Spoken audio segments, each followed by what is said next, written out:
Across now to our correspondent Sherine Tadros, who's just near Tahrir Square. Sherine, tell us what the situation there is this evening. Well, we're right inside Tahrir Square and actually very close to the front lines. And what we are seeing, hearing and what we're smelling now is the breakdown of what was a very short-lived ceasefire between the protesters and the police. Earlier on in the day, about 4 hours ago or so, some people gathered, some of them clerics, some of them just normal protesters. They formed lines of human shields between those who are throwing rocks and the police who are firing tear gas. That situation remained calm in the main street, which is just to my right here, that leads to the Interior Ministry. That street was calm for a few hours, but in the last maybe 45 minutes, hours or so, just constant rounds of tear gas, and we've seen dozens of people injured. They're just coming through here. And today has all been about trying to broker a ceasefire, different parties getting involved, the Prime Minister calling on his Interior Minister, ordering him, in fact, to stop any violence. We've also heard from the Sheikh of al-Azhar, a very important Sunni Muslim figure here in Egypt. He has been in a recorded message telling people to stay calm and urging the police to cease fire. There's a lot of domestic and international pressure now to stop this violence, and this is really the focus of today. How do we stop these clashes? Sherine, it's a very similar pattern, isn't it, to yesterday, the day being relatively quiet, but as night falls, we see people coming back into the square and these clashes erupting. Why is it that it's at this point that events seem to take off? Well, you know, I think that the clashes have been taking place pretty much the whole time since Saturday. We really haven't seen much in terms of respite. The only respite really was what I was just telling you about a few hours ago with those human shields.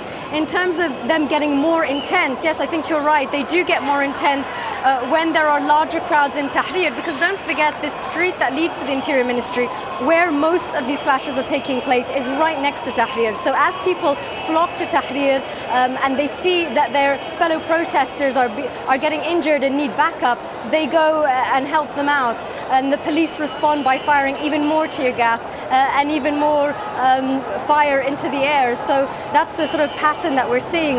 On the other side, we're seeing political developments too. The Muslim Brotherhood has just issued a statement in response to the speech by the Field Marshal Tantawi yesterday, Tuesday, and in it they're saying, well, they're praising really some of Tantawi's speech, saying the presidential election timeline, to have the presidential elections by mid next year, and also having parliamentary elections on time is a good thing, but of course they are also urging calm on the streets. And most crucially, although the cabinet has resigned and that resignation has been accepted, the Muslim Brotherhood say they want the Interior Minister and the Information Minister sacked immediately, because as it is currently, the government is still in place until a new one can be formed. Sherine, any concessions that we've seen made today?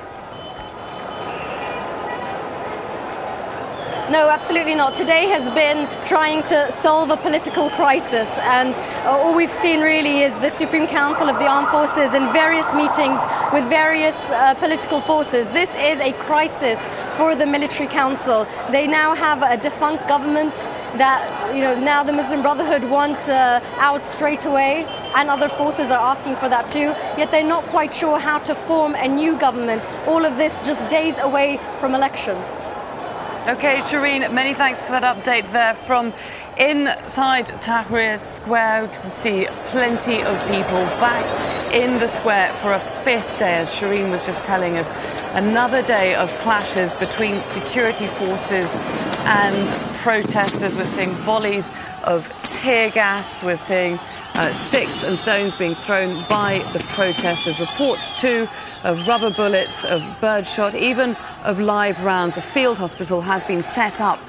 We saw in the wide shot in the centre of the square, and there's been streams of people being carried through there, people who've been injured.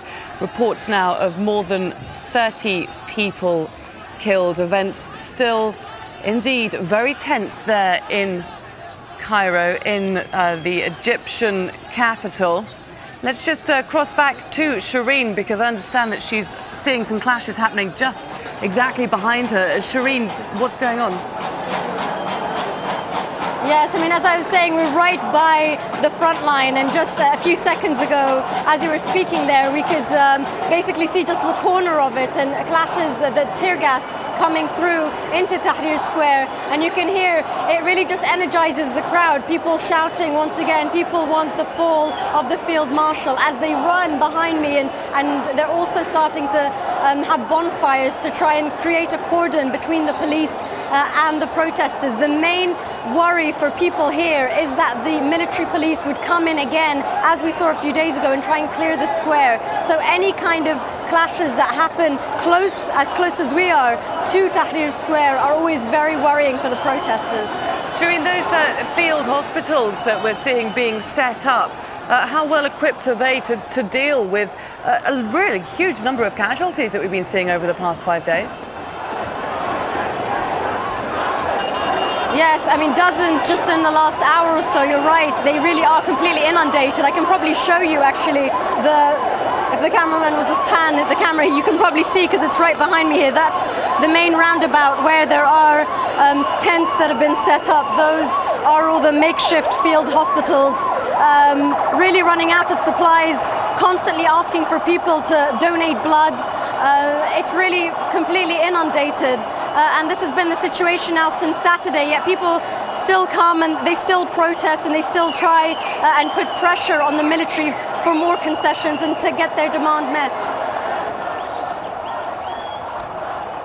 Okay, thanks very much, Sherine, for coming back to us there, because clearly events still kicking off there in Cairo, in Tahrir Square.